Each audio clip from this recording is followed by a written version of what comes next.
suppose so. Oh dear, she supposes so. So we're ready and we're recording. We are absolutely going to stop this one. Is this number 10, Angela? I think this is number 10. I think so. My goodness, 10 months we've been at this. And we're still no further forward. Anyway, going round in circles. We have a new member. We have Vicky here. Hi, Vicky. Hello. Now, just very quickly, tell us what you do. So I'm a NLP and hypnotherapy trained coach, and I work with women in mindset blockages and transformational, just to get onto their path of what it is that they're wanting to do. So you bring us very, very quickly and very beautifully into what the subject is today, which is empowerment. Yeah. That's why I thought it was very convenient whenever I seen the message come through, and I thought, okay, I'll see about popping onto this one. Yeah. I mean, it's one of those things that it gets bandied about quite a lot. But what is it exactly? Now, I did look it up, and I know that Angela's going to be listening to this very carefully. So, the process of becoming stronger and more confident. No, that's the wrong one. Yes, it is. Is, Authority or is power that the word given. above? That's the one above. The empowerment. It's authority or power given to someone to do something, or the process of becoming stronger and more confident, especially in controlling one's life and claiming one's rights. Now, according to the famous browser person, there are 5 types: educational, economic, political, and psychological. But for me, there's another one: spiritual. So the skills come into life coping skills, manipulative skills, intellectual skills, communicative skills, artistic skills, and for me, just me probably, the imaginal ones. All natural skills which every organism, including man, wow, acquires from birth to adapt, getting into his or her environment, fitting into his or her environment. Now that's interesting. It's an interesting way to put it. Well, I would say that it's likely that you're going to develop skills from birth. Yes. So I'll agree on that point. Sorry. No, honestly. It's like, yeah, I mean, the way that it says that every organism, okay, organisms, they all have their own genetic coding to do things. How many of them are manipulative? Maybe all of them. But that's giving it a power that we're not going to talk about. We're going to talk about the empowerment of us, of becoming who we can be. Oh, Dave's popped out again. And basically, more about what it is that we feel the need sometimes to be empowered or we feel disempowered. How do we know which one is there until we actually get stuck in a corner, perhaps? Victoria, what do Yes. you think about empowerment? What does it mean to you? I think to me it's being able to give yourself or somebody else a voice, like to be heard. And I think that comes to mind because I'm reading a book at the moment about child's voice and arts therapies, because I am an arts therapist. And it is a new book, and one of my tutors is actually an author on it as well. So it really does interest me. It only came out last year.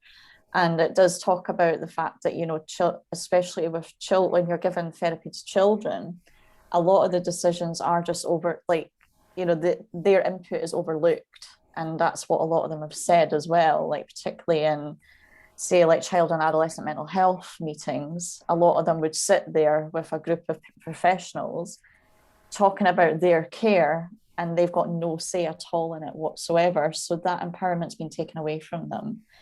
And that's just such a big thing to me because I want to work with children. So yeah, like giving somebody a voice, and I think as therapists or life coaches, etc., that's what we do. But maybe not everybody agrees there, but that's part of my practice. I like to empower people to have a voice. Yeah, I don't know. I think it tops and tails, because I think when you get Mm. to the older end of the scale, Mm. tend to get overlooked in the same way. Yeah. And particularly if you're in hospitals, where they have the most annoying habit of talking about you at the end of your bed. Mm. And if Or they, put the, yeah. if they put the green drape around you, you're in a sound booth. Mm. You can't hear a thing they're saying.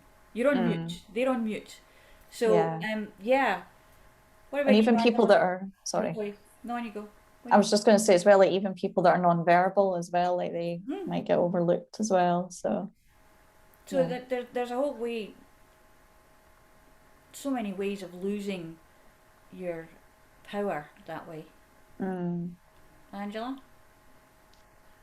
I think it's very valid that a lot of children are overlooked from having an opinion and a voice, and at the other end of the scale, the older people that are possibly getting to that point where their children have now grown up and become adults, and the control feels as if it's gone from them as well. But I think there's also that aspect that regardless of what age you are and what walk of life you're in, you need to take your own power if you want to do something and progress. So there could be situations where people are in work environments and they feel as if they've got no power. And in relationships where they've got no power. I think it covers all of life. And I think it's one of those ones that sometimes you don't realize you've lost your power. And it's about finding it again and finding your own 2 feet and being able to stand up and say, I'm here. And I do actually have an opinion and a voice, and feeling safe to do so. So I think it's one of those things. I assume most therapists do want to empower their clients to actually take control of their lives and be themselves in the best way they possibly can be. Yeah. Vicky, what do you reckon? I completely agree with both Victoria and Angela. They're both absolutely spot on there. Exactly what Angela said is that it's every aspect of your life. It's wherever you're not feeling that you can fully express yourself in your truth and your authenticity.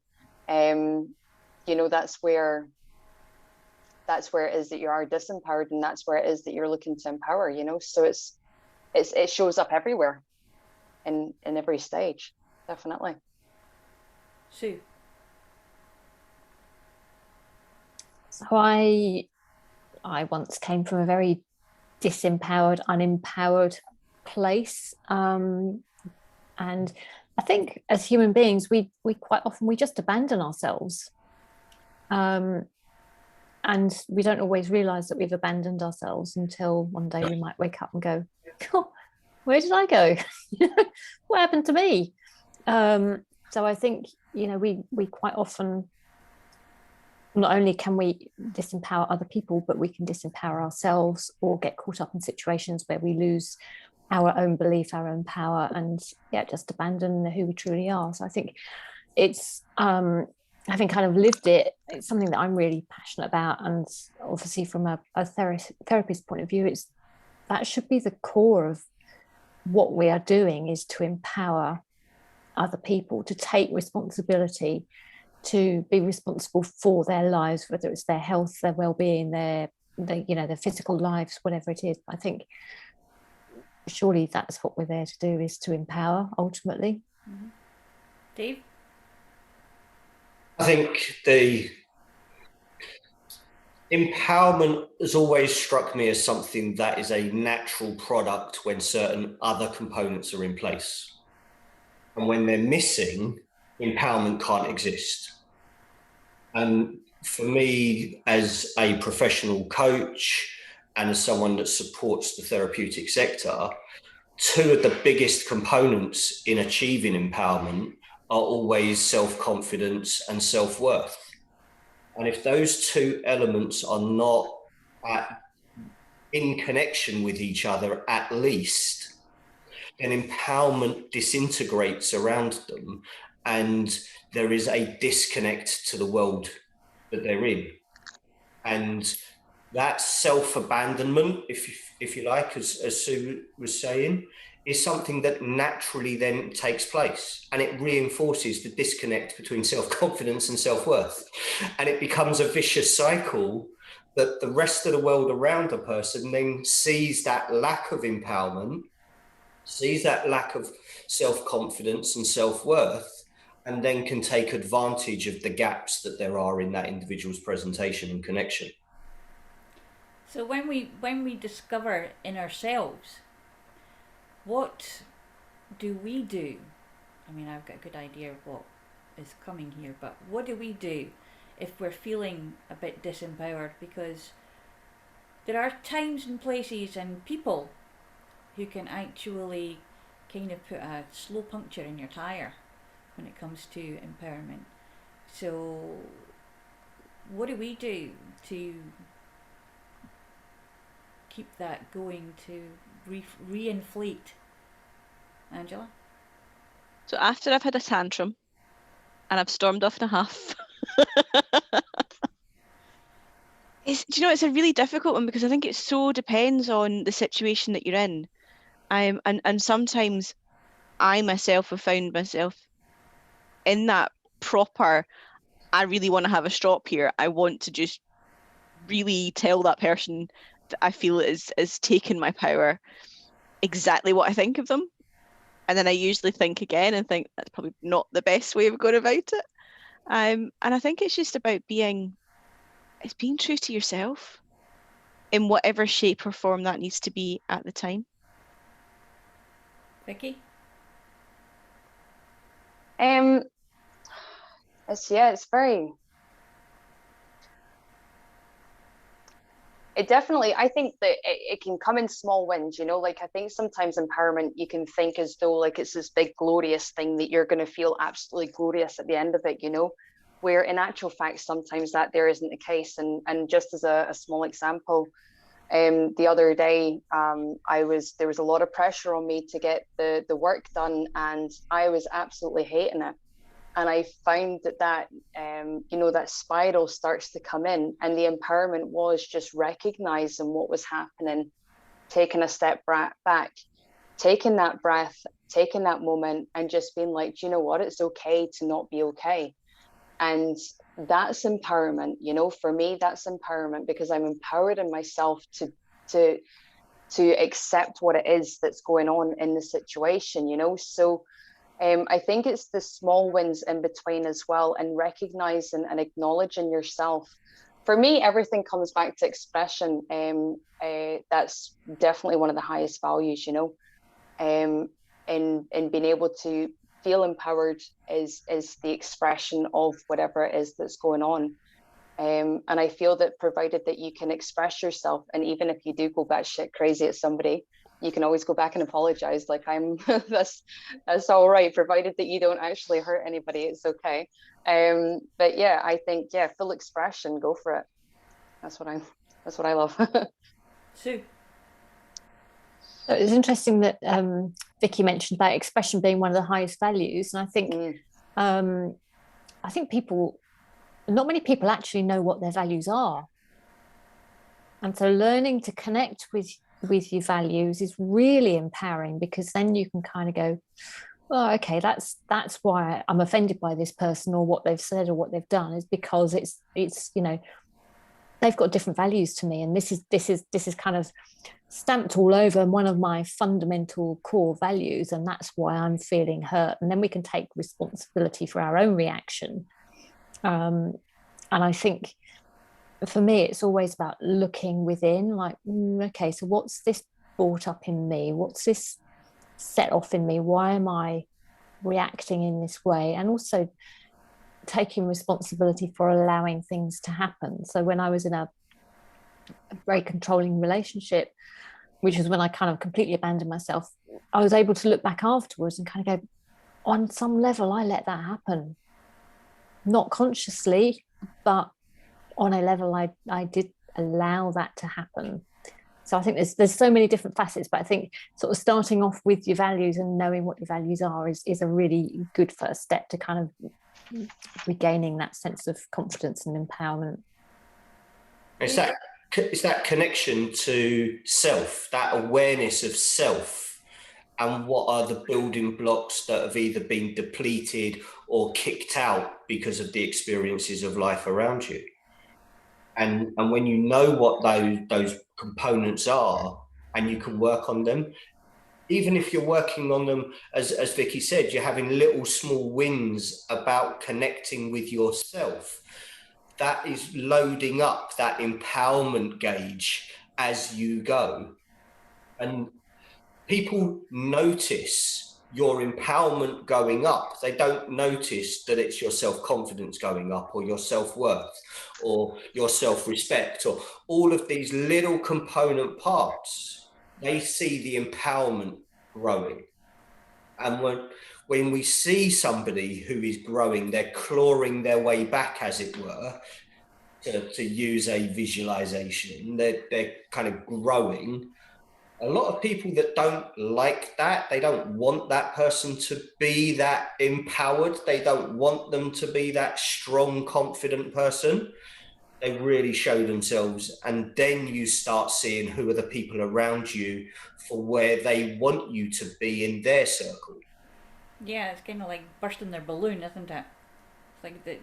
Some people have got this invisible pin that they have. They just wait for the balloon to go in. Oh, you think you're going to do that? Bang. So, Victoria, what do you think? Yeah, just hearing everybody speak there in terms of, empowerment being taken away. Like, the one thing I can talk about is I remember year changed, and before I came to the conclusion I wanted to go into drama therapy, I took a job in a call center just to get some income until I figured out who I was and what I wanted to be. And I think I got so sucked into that job for a long time. I stayed in it for far too long. And it came to a point where I was getting really fed up of people being really rude on the phone. And people would just swear at me because they didn't pay their bills on time. And, they'd call me every name under the sun, even though I was being very polite and honest. Part of me is thinking, hang on, I don't get paid enough to be spoken to like that, and I'm why am I putting up with this? So there would be that moment of, okay, if you continue speaking to me, I'm going to hang up the phone, because we don't accept people speaking to us like that. And that's what I would do. And as soon as I said that, I was like, yeah, like, I'm not putting up with this. Like, that was my empowerment coming back a little bit. But it also made me realize, actually, like, I've lost a bit of myself, like what Sue was saying, and I thought, okay, this is a time I need to just take a break. And I got signed off for 3 weeks, and I went and figured out what I wanted to do. And then I came back and was like, yeah, like, this is what I want to do, and this is my notice, and I'm leaving.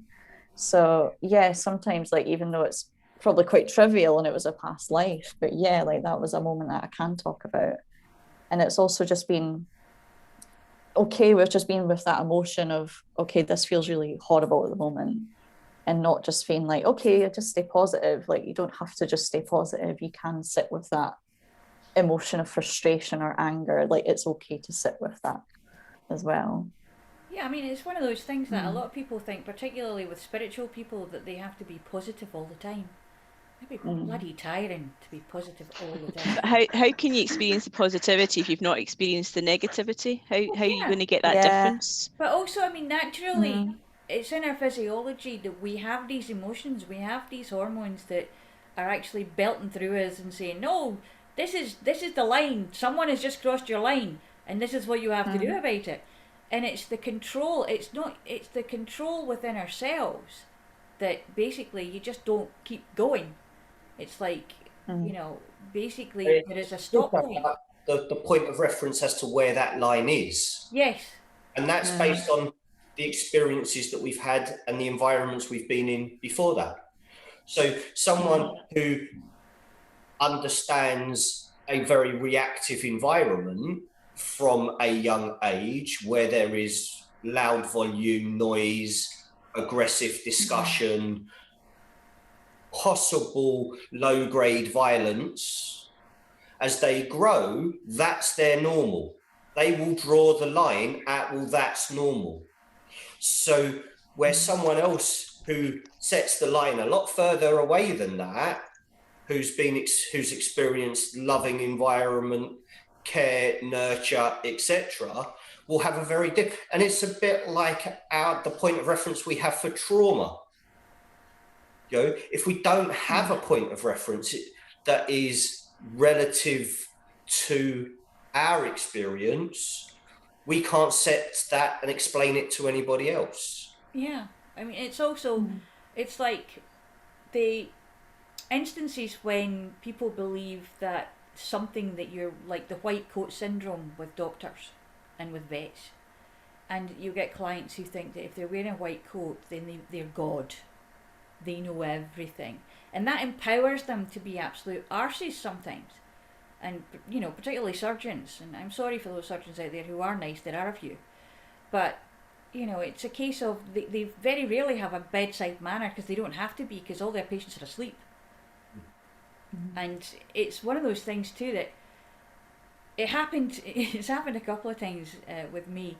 I was in my scrubs at the front desk at one point. This woman came in, and one of the work experience girlies, who was about 13 at the time, she had been very young, playing about, and she was wearing somebody's white coat, and she had a stethoscope strung around her neck.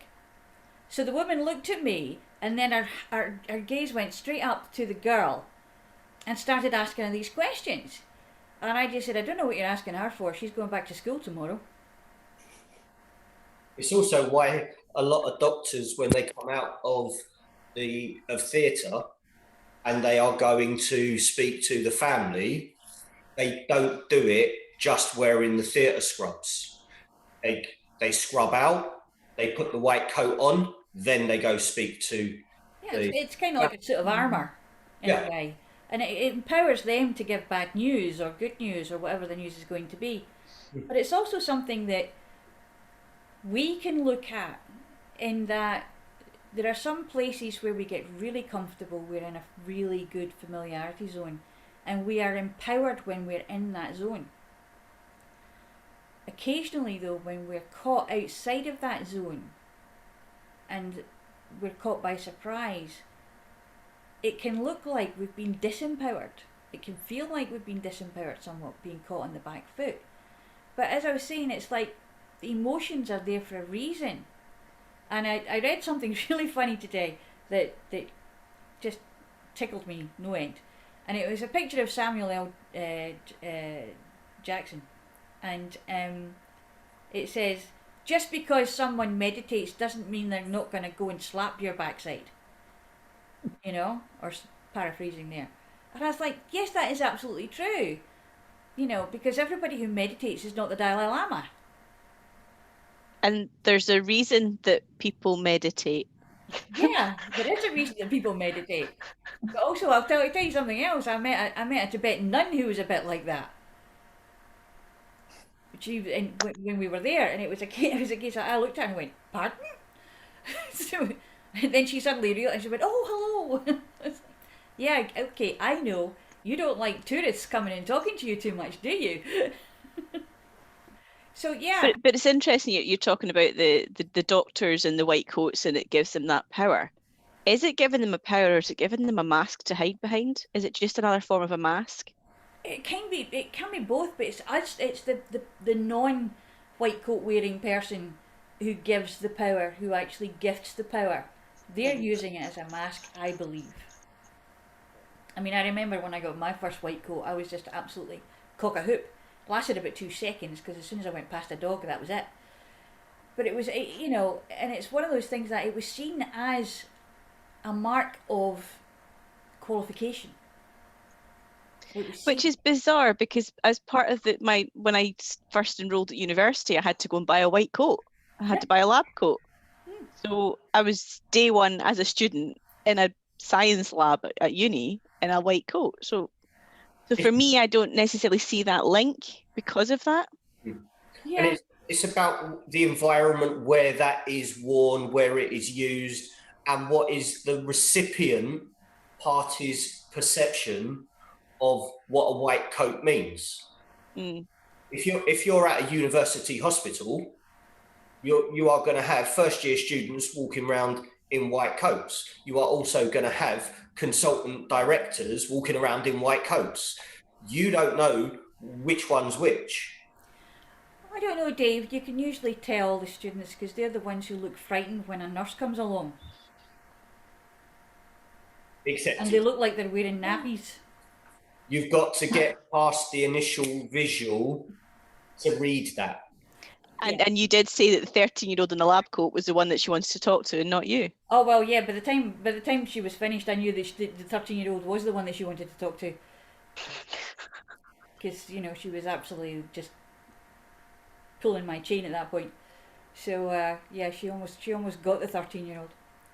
Do we, as non-white coat wearing individuals in those situations, do we look to the reassurance of the visual, or are we looking for the information that comes beyond that? So here's a question: how can you tell when someone's empowered and when they're not?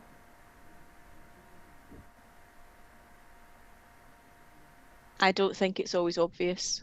Yeah, I think you can bullshit it easy. Right. Yeah, public speakers do it all the time. And the whole fake it till you make it, right? No comment.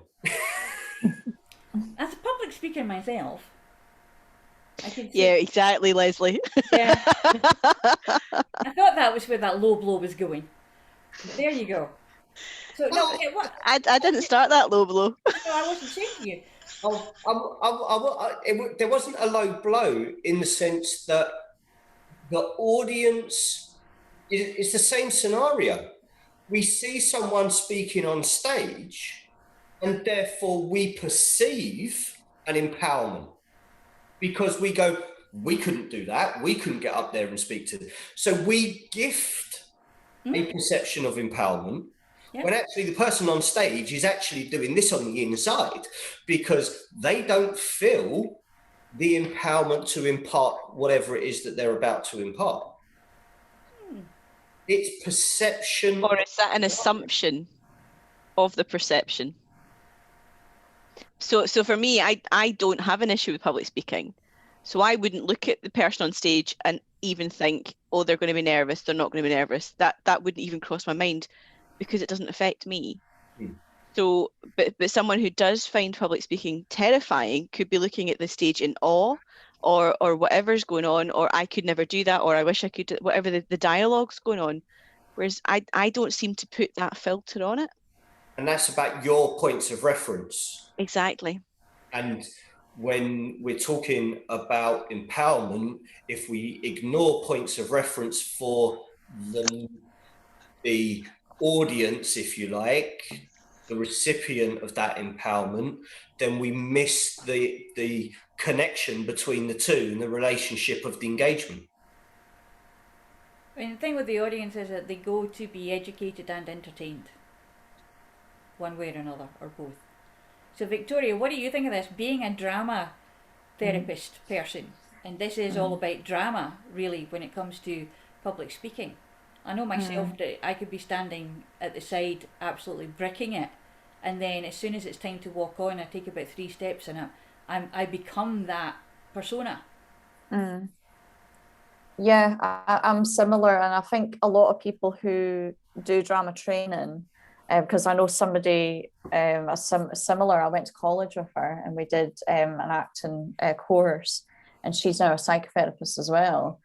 And in her training, she was telling me that they had to do a bit of a role play exercise, and everybody was looking to her because she was like the actor of the group. And she was like, well, yeah, I can play a part, but getting up in public speaking in front of 20 other students, that frightens me.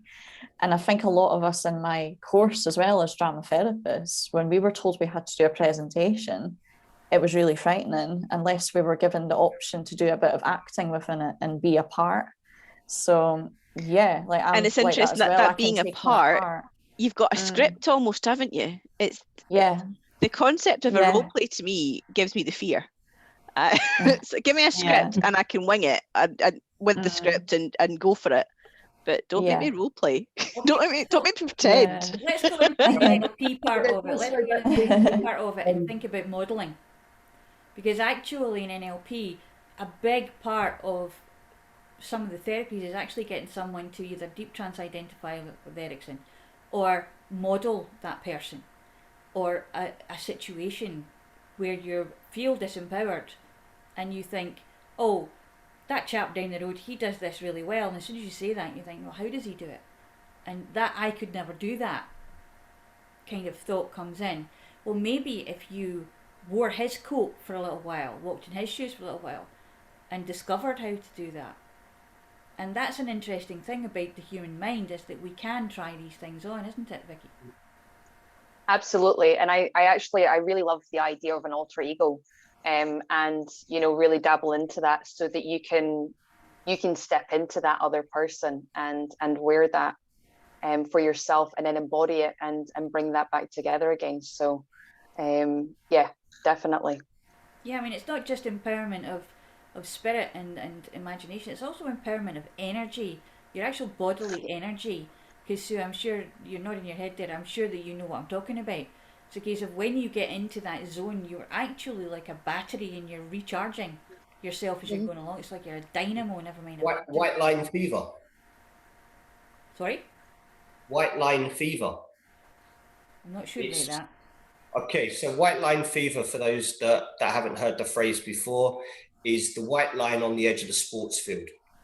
Oh, right. And when the sportsman is off the pitch, they are one thing. When they go onto the pitch, they cross that white line, it's performance time. It's time to go to work, it's time to do the job. It's what politicians are coached when they are about to walk on stage. That white line is the edge of the stage. When you go on there, you are that persona, you are that presentation. And it's assuming the role that the audience needs to see. And it's that alter ego of the performance that, you know, for the best part of now almost 100 years, public speakers, sports personalities, etc., actors have all worked to, in order to make sure that what they do in the public eye isn't necessarily them going out as themselves, because the private person isn't as connected to the public presentation as they might like it to appear. I think that that's a good thing, because Sue, as I was saying about the energy parts, the connection to it, it is that connectivity that really makes you go. And pulling that all together is something that can be learned. Yeah? And you coach that for people, particularly with fatigue, chronic fatigue, etc. Yeah, so I do a lot of work with people with chronic fatigue, and a lot of work with energy. I love kind of the spiritual energy work. It's kind of like it's my fire. And I was thinking, we can all shift, we can all change anything and everything. And when you work on the mind, the body, and the spirit, or the soul, whatever you want to call it, when you work on the energetics as well as the physicals, we can all transform. But sort of thinking about when somebody is truly empowered, I think you can feel it. Someone who is genuinely in their power, without ego, to take the ego side out of it, but somebody who is truly empowered, you can sense it when they walk into a room or when they stand in front of you. There's more than a ripple, but there's just like this blam of energy that you can pick up on. The shine. Yeah, they get a shine. I actually just wanted to jump in just whenever you said that about feeling it, because I completely agree with you. What popped into my head there was there was a TV show on there a couple of months ago, actually, about Whitney Houston, and for an incredible singer, this you know, like absolute massive sensation, and yet her self-doubt was crippling. I mean, she was destroyed on the inside, you know. And so I think that there's still that aspect of you can definitely be two people at the one time. You know, you can be this outside person, this and you can have the energy, you can bring it, you know, like within that certain area, and then you can come, so to speak, off the stage and be somebody completely different and be flatlined in their mind and their body energetically also, you know. I believe that you can very much be the two at the same time. I think a huge number of performers aren't they? I think a huge number of people on the stage are these double-sided personalities. So they've got their confident performing presence, and then off stage they are teeny tiny people full of doubt and worries and anxiety and everything. It's very Normal, like huh? Oz, isn't it? Yeah. The great and terrible Oz, but look behind the curtain and it's just a wee man with some levers and dials and things. So it's, you can go back as far as Tony Hancock or as up to date as Peter Kay, Robbie Williams. The whole performance side, that public presentation and the private individual, when they are separated and when they're drawn out, as Whitney Houston experienced, it's very hard to maintain a balance as an individual. And the work of therapists of all modalities and coaches ultimately is bringing those two sides back together as close as possible. And it's one of the things that when I was researching for the Psychological Hive, the whole pattern of the most successful companies and successful people is those two sides are totally in sync. They're not merged into one thing. Richard Branson that you see out in public is not Richard Branson that lays on the beach at Necker Island, but they are in sync with each other, and they're not drawn out as two separate entities. And that, I think, is where real empowerment lies, is that connection of self on those two elements. Kind of yin When the and lights yang. are off and we're there in the dark on our own, that's us. Yeah, and that's one of the first things I find interesting, is that a lot of people, when you say to them, you've got to learn to like yourself first. Only then, when you like yourself, can you learn to love yourself. And it's very uncomfortable for people to actually take that in a lot of the time, particularly here. Because it's not deemed to be something that we talk about. It's not deemed to be something that is necessarily important. What do you mean love myself? Because that is actually an insult in some cases. That one loves himself that much, he thinks he's chocolate. He'd lick himself to death, kind of thing. But it's that kind of pushing away that's showing how disempowered that person is when it comes to actually being able to recognize themselves. And one of the exercises that I do is mirror work with my workshops, and it's actually getting people to look at themselves in the eyes. Because when you're in the mirror in the morning, you're not looking at yourself in the eyes. You're kind of checking for zits, or you're shaving, or you're do I need to pluck my eyebrows, or but you're not actually standing there looking at yourself in the eye and going, how are you doing today? You're doing well, aren't you? Or whatever.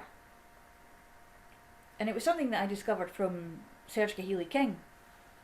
This idea, I think his name's Eikentrotter or something, I can never get the name right, but it's in there. It's Serge Kahili-King's Mastering Your Hidden Self. And it's actually talking to yourself. Now, self-speak is one of the most destructive things that we can have, if not the most destructive thing that we can have. Unless we actually teach it how to speak and when to speak.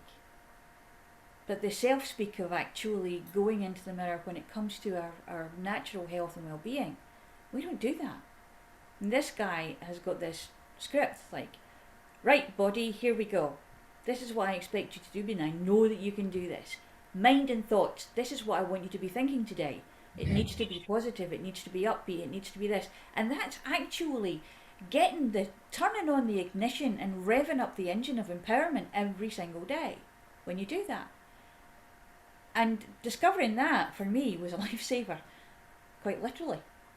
Mm-hmm. So just before we drop off the call completely, what in your idea, what is it that you do to empower yourselves when you need to kind of rev that engine up? If it starts and you get a what are you going to do to kind of, what do you look at? Victoria, let's start with you. If I get that moment of, oh gosh, like, yeah, like I remind myself how far I've came. And if I can get this far, I can get further. And that just gives me that, yes, I can do it again. And that re-jolts the ignition of the engine. Vicky? Geez, there's so many ideas that actually come up for me. So it really depends on how it is that I'm feeling and what's coming up for me. So whether I need to take a step back and take time out and do some self-care, meditate, take a walk, you know, play with my daughter, whatever. Or if it's a real mindset block, really consider about why it is that I'm doing what it is that I'm doing, and have a look at the pictures that are in my mind, listen to the self-talk, you know. And we were talking about like these different aspects of ourselves, the different parts, you know, and getting them aligned as well, so that everything feels like aligned and congruent within myself, so that we can kind of move forward together. And yeah, it would probably just be, they would be my main key points as to what it is that I do, but it'd be very much in the moment. I'd lie to myself quite often as well, actually. So if I feel, again, back to the pressure, I'll say, it's okay, I'll quit today and I'll do it tomorrow. And because I've said that I'll quit today, I've relieved the pressure, and it means then that I can actually move forward. So it's given into that resistance. So I'll tell myself whatever it is that I need to, whatever it is that I need to hear just to move forward. Oh, you manipulator, you. Oh, absolutely. I love manipulation. It works very well. I think manipulation is very positive. So I thought it was quite funny whenever you started at the start saying that it's a bit negative, but it's not. I think manipulation is actually very positive. Yeah, everything has two sides. Everything has a absolutely, yeah, absolutely. So, Sue, what about you? A bit like Vicky, I've got kind of so many different things. I'll quite often have an out loud conversation with myself and keep digging down deeper and deeper into what's at the root of it. And so, you know, and I will just speak it out loud and go, and I'm almost like playing the two parts, like, well, why are you being so hard on yourself? Oh, because nobody likes me. Or, you know, I just have that conversation and go, well, what's behind that? What's behind that? What's behind that? And there's normally something really quite futile underneath it all. And then I'll talk myself back up again, and then I do my my inspiring, motivating talk. So that's one thing that I use quite often. I quite regularly, well, when we could do things, would book myself on to do things that terrify me. It is so empowering. Firewalking was literally one of the best things I've ever done. I booked a holiday and we went canyoning and whitewater rafting. It was terrifying, absolutely terrifying. I will never ever go whitewater rafting again, but I survived it. So doing things like that, you know, when we can, I think are so good for kind of giving us that, oh, yeah, I did this. It's a bit like having an adventure every day. It doesn't have to be a big massive one, it can just be a tiny one. It can be something that just edges you outside of your comfort zone. And that, it ticks the box of making you feel good. Yeah. Dave? I think, like the ladies have said, there's an element of what's the scenario here, what's going on, and you know, exploring what's caused that. But for me, I suppose ultimately it comes down to, okay, so if this is it, if I quit now, what's next? What happens if this is it? If I just go, okay, let's throw the towel in. And because of my points of reference and the things that I can look back at and go, well, you beat that and you beat that and you got through that. Why is this an issue? I don't understand why this little thing right now is causing such a big thing when you've done all of that. And that kind of goes, well, actually, why is somebody trying to stop me at this point? What's their motivation? And when I know what their motivation is for me to quit, then it's like, right, okay, let's get in the ring, let's get this sorted, get this out of the way and move on. Angela? My brain works differently to everybody else's, doesn't it? Yeah. I've kind of got two main things. The reset button, I go to sleep it off. I'll be fine the next day, and that usually tends to work for me. alternatively, I will find someone to talk to about what's going on, because I don't have the inner dialogue. I don't have the inner pictures. I've got aphantasia, so I don't have that ability to see in my mind's eye all these different scenarios, and it's nice and quiet in my head. So the way for me to actually process stuff, to actually get that second opinion, so I don't tend to do the self-talk. It is usually somebody else I need to bounce an idea off of, and that tends to work for me in the most part. Sleep's great as well. Yeah, I must admit that is good.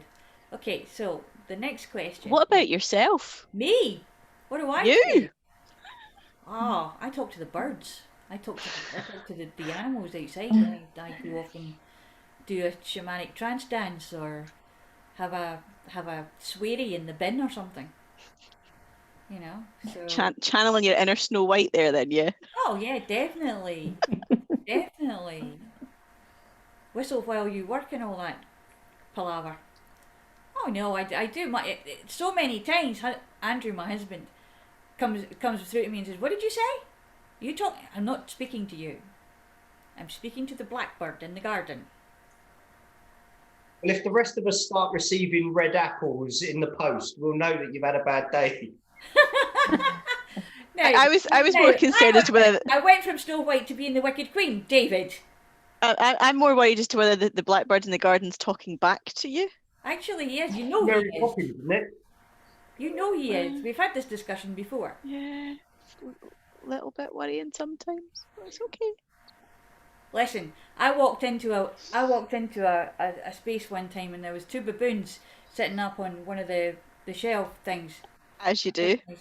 As you do. As I used to. And one of them coughed. And I said, "Oh, Avril, you got a cold?" And she went, "Uh-huh."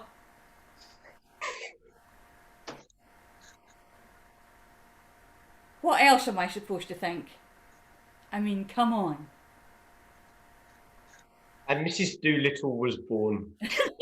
Mrs. Doolittle was born a hell of a lot longer than that before. And so what was your next question? The next question is, how, now this is going to be a doozy for you particularly, how do you feel when you know you are in the zone? How does that manifest within yourself? And I'm going to start with Dave for that one. Thanks. There was me going, I'm just going to turn the camera off and go and look up some really great answers. Is that why your camera keeps going off? Actually, no, that was lighting. But when I feel as though I'm in the zone, how does it feel? It actually feels like complete balance has been achieved in those moments. I'm not having to counterweight anything that's happening. Everything's just working, and the client is receiving, or the interaction is working exactly as I'm hoping it's going to be received, or I'm perceiving it in that way. And I understand that it's as much about my perception of what I'm receiving back and what that energy is that's coming back in an interaction, as it is my perception that that's what the situation is. So for me, it's just a sense of real balance, that everything is where it needs to be. Sue?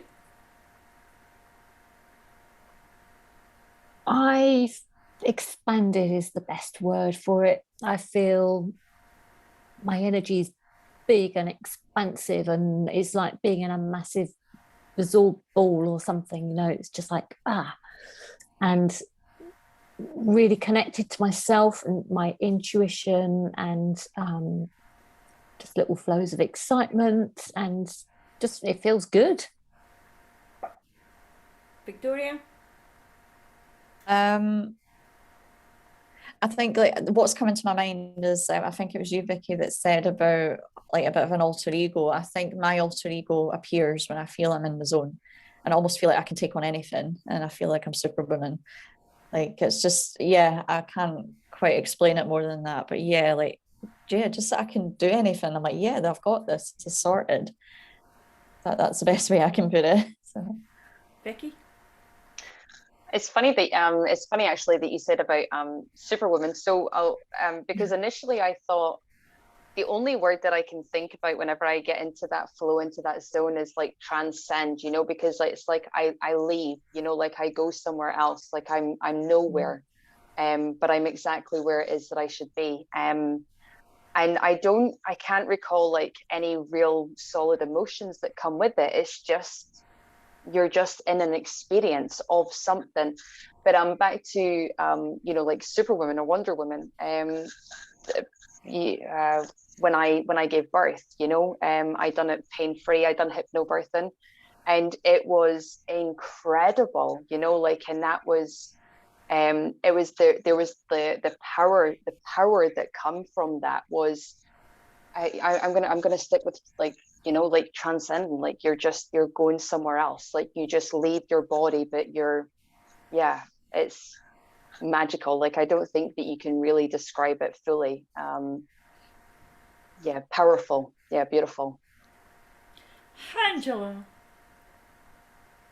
I don't do feelings. No. It just feels right. There's no discomfort, there's no doubt, there's no concerns. You just know that it's right, or I just know I'm in the right place. It's easy, and there's none of that noise, there's none of that nonsense, and you're in the zone. You're just going with the flow. At least, yeah. I don't think I've ever actually stopped to think, what am I feeling when I felt empowered? I've just gone with it.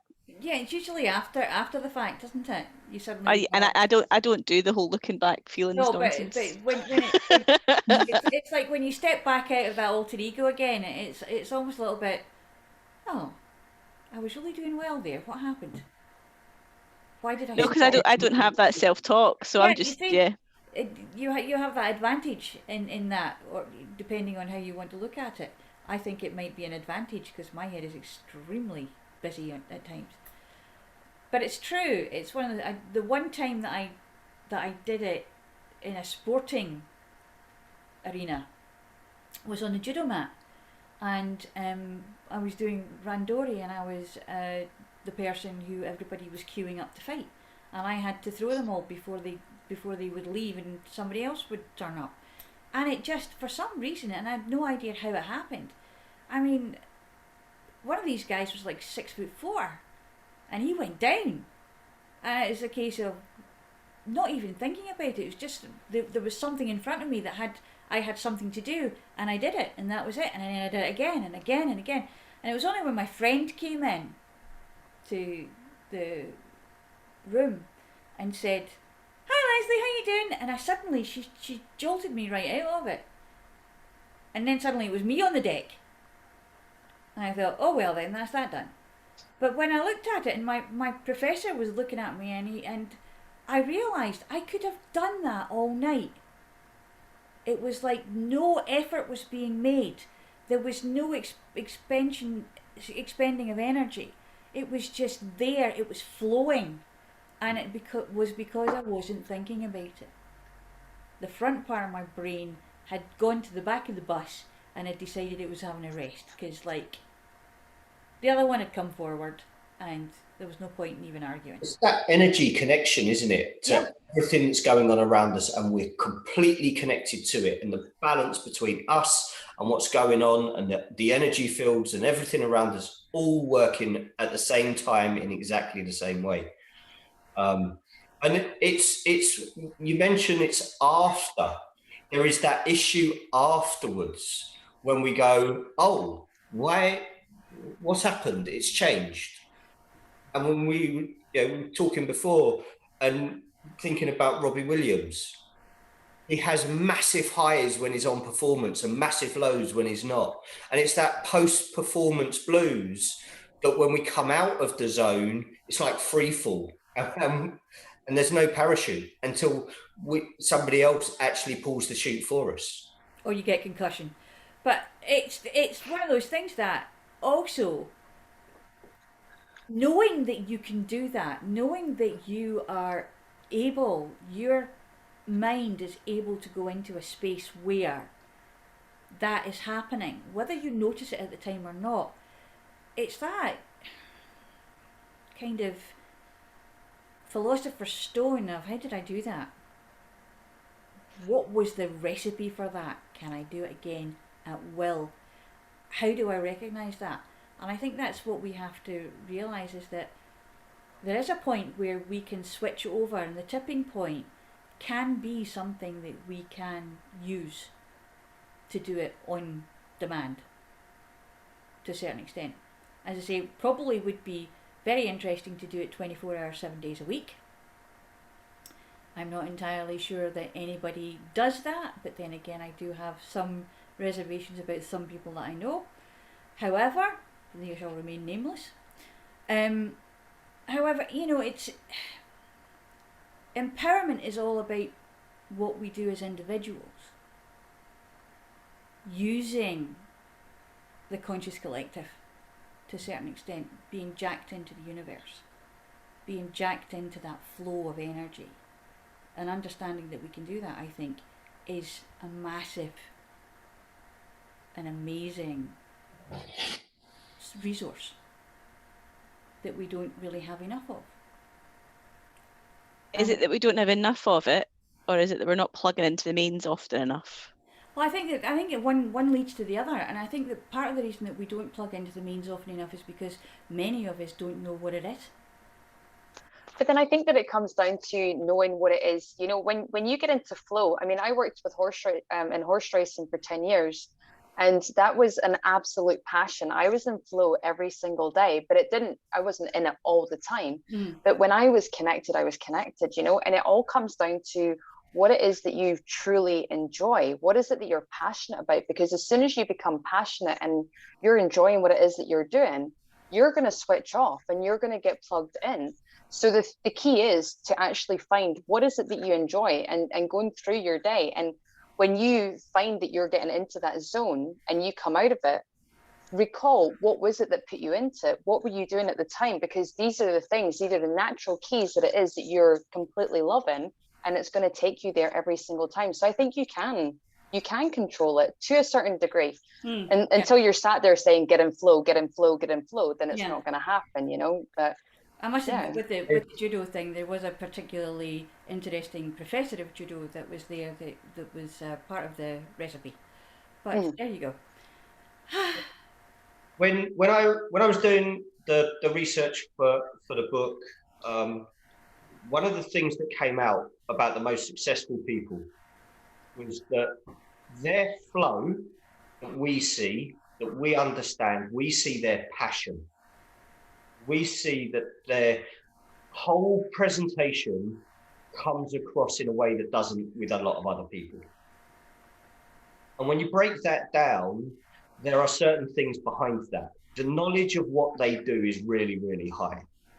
The confidence in what they're doing is extremely high, but their ability to communicate what it is that they know and what they're doing is exceptionally high. So taking Vicky's example about being in horse racing for a decade, where you've got that passion for the animal, you've got the passion for the arena, that knowledge, that confidence in your knowledge and your ability to communicate that to everyone around you, that comes across as really passionate. That's empowerment. That's all of those things. And you can replicate that by honing in on what do you know? How do you communicate that? How confident are you that what you know is what other people need to see? And all of a sudden, you've got an empowered individual that's doing what they love doing. And that beats absolutely every other kind of training model that there is out there, because it's that connection to the individual and their self. And one place that you will see it possibly more across the board than anywhere else is with children.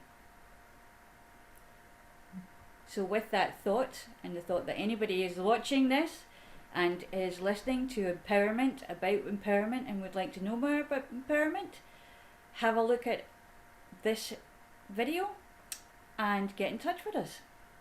Leave a comment and we'll get back to you. Thank you everybody, and we'll see you again next time.